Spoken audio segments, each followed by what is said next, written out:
नमस्कार, आप देख रहे हैं GKL हिंदी न्यूज़। बड़ी खबर, एक किसान जिसे अपने ही खेत जोतने से रोका जा रहा है। जो स्क्रीन पर आप वीडियो देख रहे हैं, यह उन्हीं खेतों का है। वीडियो है जहां फसलों की जगह घास और झाड़ उग रहे हैं। सालों से किसान सभी नेताओं के आगे न्याय की गुहार लगा चुका है, लेकिन आज भी ये किसान दर दर की ठोकरें खाने को मजबूर है। हम राजधानी देहरादून से बोल रहे हैं। सैकड़ों किलोमीटर दूर उधम सिंह नगर से इस किसान ने हमें वीडियो भेजा है। इसको यकीन है कि अगर हम अपने वेब चैनल में इसकी वीडियो चलाएंगे तो इन्हें न्याय जरूर मिल जाएगा, लेकिन हमारी शक्ति आप है। इस वीडियो को इतना शेयर करो कि ये वीडियो मुख्यमंत्री तक पहुंच जाए। उम्र के इस पड़ाव पर भी ये किसान न्याय की गुहार लगा रहा है। आपके एक शेयर से हो सकता है इसे न्याय मिल जाए। आप स्क्रीन पर जो वीडियो देख रहे हैं, ये वही खेत है जिसमें यह किसान खेती नहीं कर पा रहा है। आपको भी रूबरू कराते हैं उस किसान से। तो सुनिए उस किसान ने क्या क्या कहा। ध्यान से सुनिए उसकी दर्द भरी दास्तां। मैं अरविंदर सिंह चीमा, ग्राम मनियारखेड़ा, तहसील बिलासपुर, जिला रामपुर का हूँ और मैं कई वर्षों से भारतीय जनता पार्टी से जुड़ा हूँ। मैं बूथ अध्यक्ष रहा, एक कार्यकाल उपाध्यक्ष रहा और 2 कार्यकाल भारतीय जनता पार्टी का महामंत्री रहा। अब वर्तमान में मैं जिला प्रतिनिधि रामपुर हूँ। मेरी समस्या यह है कि मेरी माताजी के नाम ग्राम कीरतपुर कोलड़ा, तहसील रुद्रपुर, जिला उधम सिंह नगर, उत्तराखंड में 4.5 एकड़ भूमि, खेत नंबर 42 उसके साथ ही लगती मेरे पिताजी ने 2/7/1971 को रामकृष्ण पुत्र गोरख राम से बेनामे द्वारा खरीदी थी, जो खेत नंबर 43 है। इसका विवाद ओम प्रकाश, जयप्रकाश, वरिंदरपाल पुत्रगण बुद्धिराम से है, जो ग्राम कोलड़ा, तहसील रुद्रपुर, जिला उधम सिंह नगर के हैं। मामला यह है कि जो ओम प्रकाश के दादा थे, इनको 15 एकड़ भूमि अलाटमेंट हुई थी और जिसमें से इन्होंने 8 एकड़ भूमि जो है वो सरकार को वापस कर दी और उसके बदले सरकार से प्राप्त कर ली। जो भूमि सरकार को इन्होंने दी वो सरकार ने की हो गई और इनका कब्जा उस भूमि से 8 एकड़ से हट गया। और जो हटने के बाद सरकार ने उसमें से 3 एकड़ गब्बू सिंह को अलाट कर दी और 5 एकड़ भूमि जो है वो ग्राम समाज नवीन प्रति में खाता संख्या 50 1367 फसली जो 1960 बनता है, नवीन प्रति में 30 बीघा 4 बिस्वा दर्ज कर दी, जो कि उस समय बीघा भी चलते थे। और उसमें से सरकार ने 12 बीघा मतलब 2 एकड़ भूमि रामकृष्ण पुत्र गोरख राम को अलाटमेंट कर दी। बाकी 18 बीघा भूमि ग्राम समाज की नवीन प्रति में बच गई, जो कि 18 बीघा 3 एकड़। इन्होंने क्या किया, पहले तो ओम प्रकाश के दादा ने रामकृष्ण पुत्र गोरख राम से एक दस्तबदारी लिखाई 30/6/1963 को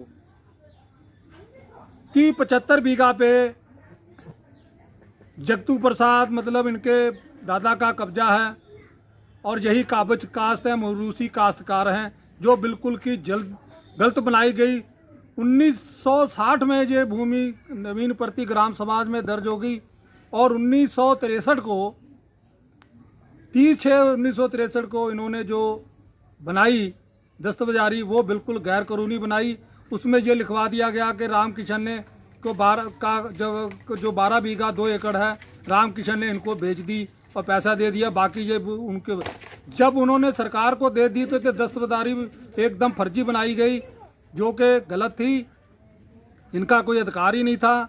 और उस समय ये ज़मीन ग्राम समाज मतलब प्रति में दर्ज थी। जब ये दस्तबदारी 30/6/1963 को बनाई गई, उस आधार पे इन्होंने कुछ समय बाद जो 30 बीघा ज़मीन 30 बीघा 4 बिसा नवीन प्रति में दर्ज थी ग्राम समाज में, उस पूरी भूमि का श्रीमान परगना अधिकारी से आदेश करा लिया कि मेरे को ये अलाटमेंट हुई थी पहली वाली खतौनी दिखा के। तो उस आधार पे पहले 3 एकड़ ग्राम समाज की कब्जाई, बाकी फिर 2 एकड़ जो है मेरी जो पिताजी का बेनामे वाला है, रजिस्ट्री वाला था, दाखिल खारिज हो गया, उसको कब्जाना चाह रहे हैं।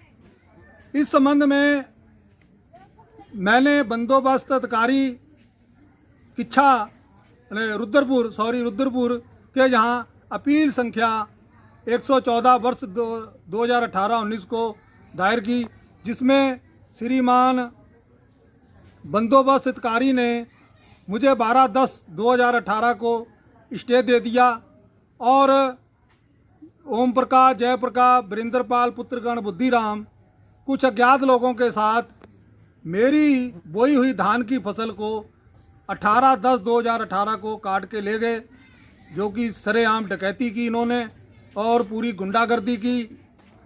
तो मैं 19/10/2018 को श्रीमान थाना प्रभारी रुद्रपुर से मिला, मैंने उनको सब बात बताई। तो उन्होंने मुझे यही कहा कि चलो जांच कराएंगे। तो मैंने उनसे कहा कि मेरी फसल इन्होंने डकैती की है, एक तरीके से काटी है। पर फिर उसके बाद मैंने श्रीमान वरिष्ठ पुलिस अधीक्षक रुद्रपुर को प्रार्थना पत्र दिए और मैंने इस संबंध में जिलाधिकारी जी को दिए। तो उस दौरान मैं 19/11/2018 को अपनी खेत की जुताई गेहूँ बोने के लिए कर रहा था। खेत नंबर 42 4.5 एकड़ माता जी की और खेत नंबर 43 और पिताजी 2 एकड़ वाली जो साथ एकदम सटे हुए हैं। तो ये पुलिस आ गई थाना रुद्रपुर की और पुलिस ने आके मुझे रोक दिया कि आप खेत नहीं जोतोगे। तो मैंने कहा मैं माता जी का जोतूँ? उन्होंने कहा नहीं, तुम कोई भी नहीं जोतोगे, बल्कि माता जी वाले में कोई विवाद नहीं है और ना ही रहा है और ना उसमें मेड़ ना होने के कारण 2 एकड़ खेत एक ही में है, साझा है। तो उन्होंने मना कर दिया। 19/11/2018 से आज 13/7/2020 हो गई है, जिसमें कि मेरा खेत तब से खाली पड़ा हुआ है और उसमें घास उगाई है। अगर मैं जोतने जाता हूँ पुलिस रोक देती है और जोतने नहीं देती है। 107/16 की कार्रवाई कर दी गई। मैंने स्टे दिखाया, स्टे का अनुपालन नहीं हुआ, अवहेलना की गई पूरी, जिसमें आज तक मेरा खेत खाली है। बैंक वाले मुझे परेशान कर रहे हैं, बैंक का कर्जा देना है। और ये उत्तराखंड में मैंने देखा भारतीय जनता पार्टी की सरकार है, मैं कई नेताओं से भी मिला पर मुझे कोई मेरी सुनवाई नहीं हुई, जिस कारण आज भी मेरा खेत खाली पड़ा हुआ है और जिससे मुझे रोजी रोटी की भी समस्या पैदा हो गई है। बैंक का कर्ज देना है वो भी नहीं अदा मैं कर पा रहा हूँ। मैं इस वीडियोस के माध्यम से मैं शासन प्रशासन मैं उनको बताना चाहता हूँ कि मेरे साथ कितना अन्याय हो रहा है और मैं ये इसकी खेती वो जो ना होने की वजह से मुझे कितनी परेशानियों का सामना करना पड़ रहा है, जो कि मेरी कोई वहाँ पे सुनवाई नहीं हो रही है। मैंने कई बार अधिकारियों से मिला पर कोई बात इसमें सुनवाई। मेरा 4.5 एकड़ माता जी का खेत जो है वो भी खाली पड़ा है और 2 एकड़ पिताजी वाला खाली पड़ा है, और जिससे बहुत ही समस्या मेरी गंभीर बनी हुई है और जिस कारण मेरे को अपने ही खाने पीने के लाले भी पड़ गए हैं। और मैं ही ये अपील करता हूँ इस वीडियो के माध्यम से कि मेरी समस्या का शीघ्र समाधान किया जाए, नहीं तो मेरे आने वाले समय में और भी दिक्कतें पैदा होंगी। ठीक है, आप सुन रहे थे इस किसान की दर्द भरी दास्तां। अगर आपने चैनल को सब्सक्राइब नहीं किया है तो कृपया करके सब्सक्राइब ज़रूर कर लें। हम आपको ऐसी ही सच्ची खबरों के साथ रूबरू कराते रहेंगे। आप बने रहें GKL हिंदी न्यूज़ के साथ। धन्यवाद।